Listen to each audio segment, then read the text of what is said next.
Hi friends, ആർഫറയിലേക്ക് എല്ലാവർക്കും സ്വാഗതം. കഴിഞ്ഞ ആഴ്ചയിലെ ഭൂരിഭാഗം ദിവസങ്ങളിലും മാർക്കറ്റ് വളരെയധികം ലോസിലും ഹൈലി വളറ്റൈലുമായ ഒരു അന്തരീക്ഷത്തിലായിരുന്നു ട്രേഡ് ചെയ്തത്. എന്നാൽ വെള്ളിയാഴ്ച ഉണ്ടായ ഒരു വൻ കുതിച്ചുചാട്ടം മാർക്കറ്റിനെ നഷ്ടത്തിൽ നിന്നും ലാഭത്തിലേക്ക് എത്തിച്ചതായിട്ട് കാണാം. ഇപ്പൊ ഇവിടെ അമേരിക്കയും ഇറാനും തമ്മിലുള്ള ഒരു യുദ്ധ സാഹചര്യങ്ങൾ പൂർണ്ണമായിട്ട് ഒഴിവായതും കൂടാതെ US പ്രസിഡന്റ് സമാധാന ചർച്ചകൾക്ക് സൂചന നൽകിയതുമാണ് ലാസ്റ്റ് ഫ്രൈഡേ മാർക്കറ്റിനെ ഉണർത്തിയത്. അപ്പൊ ഇതിനെ തുടർന്ന് ഇന്റർനാഷണൽ മാർക്കറ്റില് ക്രൂഡ് ഓയിലിന്റെ വില ഏകദേശം 4% ഇടിഞ്ഞത് ഗ്ലോബൽ മൊമെന്റം ഉയർത്താൻ സഹായിച്ചിരുന്നു.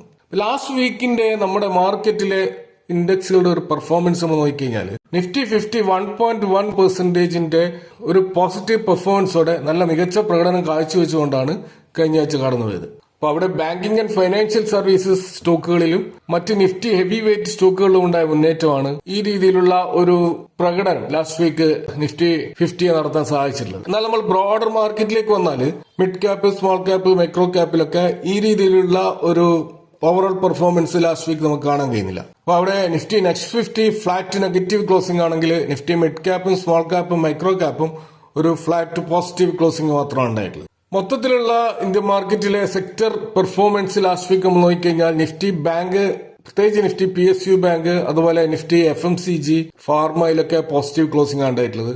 മോശം പെർഫോമൻസ് തുടരുന്നത് പ്രത്യേകിച്ച് നിഫ്റ്റി IT സ്റ്റോക്കുകളാണ്. കൂടാതെ നിഫ്റ്റി CPSE സ്റ്റോക്കുകളിലും 3% ഇടിവുണ്ടായിട്ടുണ്ട്. നിഫ്റ്റി മെറ്റലും നിഫ്റ്റി എനർജി, നിഫ്റ്റി കമ്മോഡിറ്റി സെക്ടറുകളൊക്കെയാണ് പ്രധാനമായും നെഗറ്റീവിൽ ക്ലോസ് ചെയ്ത സെക്ടേഴ്സ്. ഇപ്പൊ കഴിഞ്ഞ ആഴ്ചയിലെ മാക്രോ എക്കണോമിക് ഘടകങ്ങൾ പരിശോധിച്ചാല് കഴിഞ്ഞ ആഴ്ചയുടെ തുടക്കത്തിൽ ഡോളറിനെതിരെ ഇന്ത്യൻ റുപ്പി 95.6 എന്ന ലെവലിലാണ് ഉണ്ടായിരുന്നത്. ഇപ്പൊ വളരെയധികം വീക്ക് ആയിട്ടുള്ള ലെവൽ ഉണ്ടായിരുന്ന ആ സ്ഥാനത്ത് നിന്നും ഫ്രൈഡേ മാർക്കറ്റ് ഉണ്ടായിട്ട് ഒരു പോസിറ്റിവിറ്റിയുടെ ഭാഗമായിട്ട് 95.1 എന്ന നിലവാരത്തിലാണ് ഇപ്പോൾ നമ്മൾ കാണുന്നത്. ഇപ്പോൾ ഇന്റർനാഷണൽ മാർക്കറ്റിൽ ക്രൂഡ് ഓയിലിന്റെ വില വലിയ തോതിൽ ഇടിഞ്ഞത് സ്വാഭാവിക ഇന്ത്യൻ റുപ്പിക്ക് കുറച്ച് സ്ട്രെങ്ത് നൽകാൻ സഹായിച്ചിട്ടുണ്ട്. അതുപോലെ ഗോൾഡ് സിൽവറിലും നമ്മൾ നോക്കിക്കഴിഞ്ഞാൽ ഇപ്പൊ ഗോൾഡ് ETF-കളിൽ ഏകദേശം 2.3% ഒരു ഇടിവാണ് ലാസ്റ്റ് വീക്ക് മൊത്തത്തിൽ നമ്മൾ കാണുന്നത്. എന്നാൽ ലാസ്റ്റ് ഫ്രൈഡേ നല്ലൊരു മുന്നേറ്റം ഉണ്ടായിരുന്നു. പക്ഷെ ത്രൂ ഔട്ട് ദ വീക്ക് നമ്മൾ മൊത്തത്തിൽ പരിശോധിക്കുമ്പോൾ 2.34% നെഗറ്റീവ് റിട്ടേൺ ആണ്. എന്നാൽ സിൽവർ ലാസ്റ്റ് ഫ്രൈഡേ നല്ലൊരു മുന്നേറ്റം നടത്തിയപ്പോൾ സിൽവർ ETF-ൽ നമ്മൾ കാണുന്നത് ഓവറോൾ വീക്ക് ഒരു ഫ്ലാറ്റ് പോസിറ്റീവ് ക്ലോസിംഗ് ആണ്. ഇപ്പൊ മാർക്കറ്റിന്റെ ആ ഒരു അൺസർട്ടനിറ്റി മാറുമ്പോൾ സ്വാഭാവികമായിട്ടും സേഫ് ഹെവൻ അസറ്റ് ആയിട്ട് കണക്കാക്കുന്ന സ്വർണത്തിൽ നിന്നും പണം പിൻവലിച്ചുകൊണ്ട് സ്റ്റോക്ക് മാർക്കറ്റിലേക്ക് പോകാനുള്ള സാധ്യതയുണ്ട്. അപ്പൊ അതിന്റെ ഭാഗമായിട്ടുള്ള ഒരു ഇടിവ് സ്വാഭാവികമായിട്ടും ഗോൾഡിൽ നമ്മൾ പ്രതീക്ഷിക്കേണ്ടി വരും. എന്നാൽ സിൽവറിൽ പ്രത്യേകിച്ച് ഈ അൺസർട്ടനിറ്റി ഒക്കെ മാറുമ്പോൾ സ്വാഭാവികമായിട്ടും സിൽവറിന്റെ ഒരു ഇൻഡസ്ട്രിയൽ പ്രൊഡക്ഷൻ ഡിമാൻഡ് വർദ്ധിക്കാനുള്ള സാധ്യതയാണ്. അതുകൊണ്ടാണ് ലാസ്റ്റ് ഫ്രൈഡേ ഗോൾഡിനേക്കാൾ മെച്ചപ്പെട്ട പ്രകടനം കാഴ്ചവെച്ചത് സിൽവർ ആണെന്ന് കാണാം. അതുപോലെ US-ന്റെ 10-year ബോണ്ട് ഈൽഡ് അത് അതിന്റെ ഉയർന്ന നിരക്കുകളിൽ നിന്നും നേരിയ തോതിൽ താഴോട്ടേക്ക് വന്നതായിട്ട് കാണാം. ഇപ്പോൾ ഈ ആഴ്ച വരാൻ പോകുന്ന US-ന്റെ ഫെഡ് റിസർവ് യോഗത്തിന്റെ ഒരു മുന്നോടിയായിട്ടുള്ള ഒരു ജാഗ്രതയാണ് അവിടെ നമുക്ക് അതിൽ കാണാൻ കഴിയുന്നത്. കഴിഞ്ഞ ആഴ്ചയിൽ ഏറ്റവും ആകർഷകമായ പെർഫോമൻസ് നടത്തിയിട്ടുള്ളത് ക്രൂഡ് ഓയിലാണ്. മിഡിൽ ഈസ്റ്റിലെ ആ ഒരു സമാധാന ചർച്ചകൾ പുരോഗമിച്ചതോടെ ബ്രന്റ് ക്രൂഡ് ബാരലിന് 89 എന്ന ലെവലിലേക്ക് താഴോട്ടേക്ക് പോയി. ഇപ്പൊ കഴിഞ്ഞ ആഴ്ചയുടെ തുടക്കവുമായിട്ട് കമ്പയർ ചെയ്യുമ്പോൾ ഏകദേശം 4% ഇടിവാണ് ബ്രന്റ് ക്രൂഡിൽ ഉണ്ടായിട്ടുള്ളത്. അപ്പോൾ അടുത്ത ആഴ്ച നമ്മൾ മാർക്കറ്റിലേക്ക് അടുക്കുമ്പോൾ ഈ ലാസ്റ്റ് ഫ്രൈഡേ ഉണ്ടായിട്ടുള്ള ഈ ഒരു പോസിറ്റീവ് ഗ്ലോബൽ മൊമെന്റം അത് മാർക്കറ്റ് മുന്നോട്ട് കൊണ്ടുപോകുമോ എന്നാണ് പൊതുവെ ഇൻവെസ്റ്റേഴ്സ് നോക്കുന്നത്. അപ്പൊ അവിടെ പ്രധാനമായിട്ടുള്ള ചില ട്രിഗർ പോയിന്റുകൾ നമ്മൾ നോക്കുകയാണെങ്കിൽ ഇപ്പോൾ ഏറ്റവും ഒടുവിൽ നമ്മൾ കാണുന്നത് US പ്രസിഡന്റ് ഡൊണാൾഡ് ട്രംപ് അദ്ദേഹത്തിന്റെ സോഷ്യൽ മീഡിയ പ്ലാറ്റ്ഫോമിൽ ഔദ്യോഗികമായിട്ട് പറഞ്ഞിട്ടുള്ളത് ഈ ഒരു പീസ് ഡീല് ഇന്ന്, അതായത് സൺഡേ ഒപ്പുവെക്കുമെന്നാണ്. അവിടെ പാകിസ്ഥാൻ പ്രൈം മിനിസ്റ്റർ ഷഹബാസ് ഷെരീഫും 24 hours ഈ ഒരു ഡീല് യാഥാർത്ഥ്യമാകുമെന്ന് സൂചന നൽകിയിട്ടുണ്ട്. എന്നാൽ ഇറാന്റെ ഭാഗത്ത് നിന്ന് നോക്കിക്കഴിഞ്ഞാൽ ഡീല് ഉടൻ ഉണ്ടാകുമെന്ന കാര്യം അവർ സമ്മതിക്കുന്നുണ്ടെങ്കിലും ഒപ്പുവെക്കുന്ന ദിവസത്തിന്റെ കാര്യത്തിൽ അവര് കുറച്ചുകൂടി ജാഗ്രതയോടെയാണ് സമീപിക്കുന്നത്. ഞായറാഴ്ച തന്നെ ഒപ്പുവെക്കാൻ കഴിഞ്ഞേക്കില്ലെന്നും എന്നാൽ വരും ദിവസങ്ങളിൽ തന്നെ ഇത് യാഥാർത്ഥ്യമാകുമെന്നുമാണ് ഇറാന്റെ വിദേശകാര്യ മന്ത്രാലയം വ്യക്തമാക്കുന്നത്. അപ്പൊ അവിടെ ഒരു ഡിജിറ്റൽ സിഗ്നേച്ചറിന്റെ ഒരു ടെക്നിക്കൽ ചർച്ചകളും നടന്നു വരുന്നുണ്ട്. അപ്പൊ ഇന്ന് ഈ സൺഡേ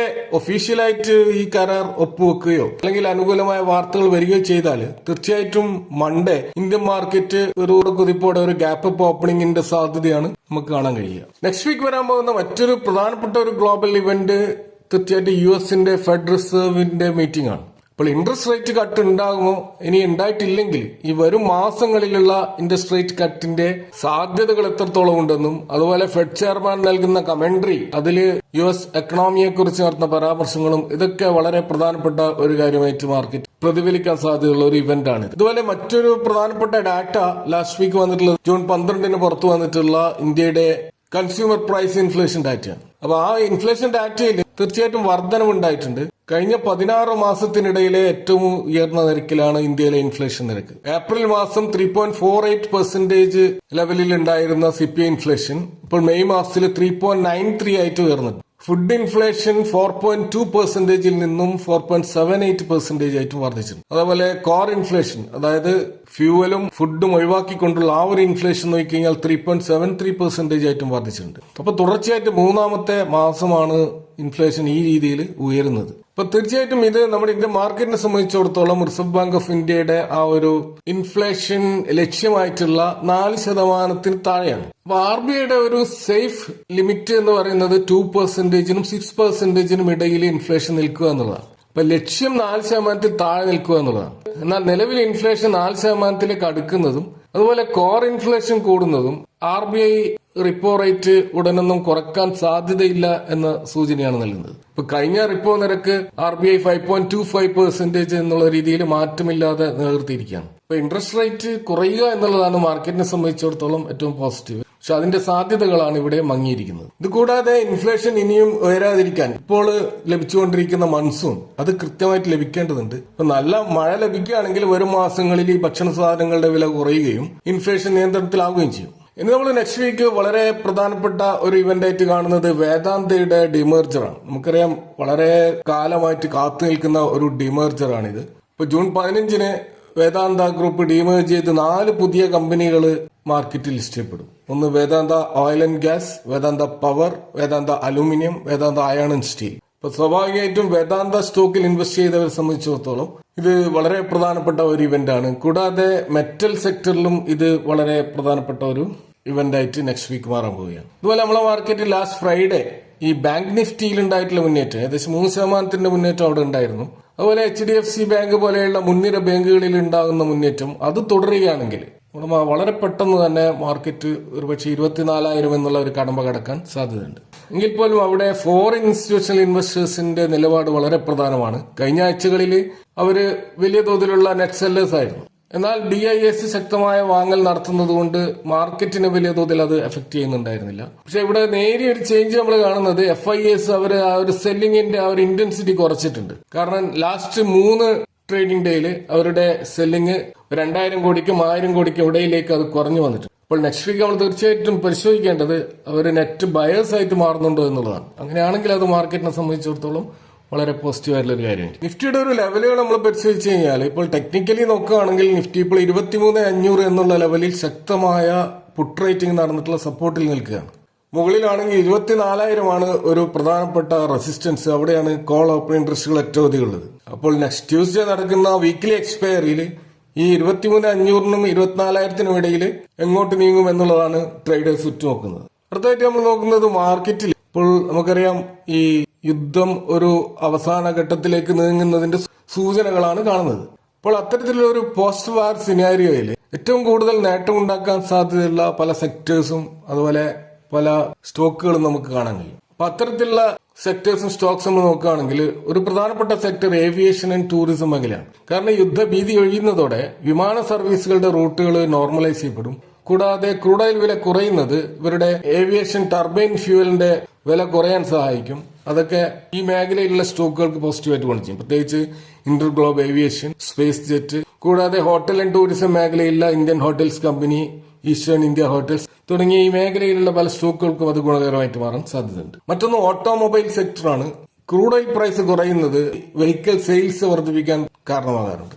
അതൊരു ലോങ് ടേം എഫക്റ്റ് ആണ് ഉണ്ടാക്കുക. പ്രത്യേകിച്ച് ക്രൂഡ് ഓയിൽ വില കുറയുമ്പോൾ ഇൻഫ്ലേഷൻ കുറയും. ഇൻഫ്ലേഷൻ കുറയുമ്പോൾ സ്വാഭാവികമായിട്ട് RBI പലിശ നിരക്ക് കുറക്കും. അപ്പം സ്വാഭാവികമായിട്ടും ലോൺ എടുത്തുകൊണ്ട് വാഹനങ്ങൾ വാങ്ങാനുള്ള അവസരങ്ങൾ കൂടും.